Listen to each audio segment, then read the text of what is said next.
Mga balita naman sa labas ng bansa, pumanaw na si Saudi Arabia King Abdullah bin Abdulaziz Al Saud sa edad na 70.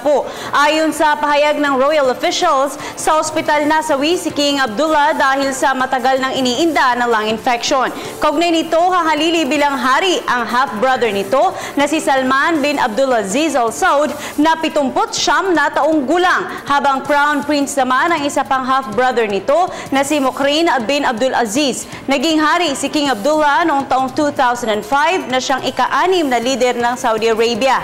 Si King Abdullah ay tinuturing na reformer ng naturang bansa. Samantala, nagbitiw na sa pwesto ang Pangulo ng Yemen na si Abdurrabu Mansur Hadi. Ito ay sa gitna ng tensyon sa naturang bansa dahil sa pag-atake ng mga rebelde. Ang pagbibitiw nito ay kasunod din ng pagre-resign ng Prime Minister at ng buong gabinete ng Yemen. Matatandaang nilusob ng mga rebelde ang kabisera ng Yemen kung saan naagaw ang kontrol sa palasyo ng presidente. Sa ngayon ay wala pang naiulat na papalit sa Pangulo ng nasabing bansa.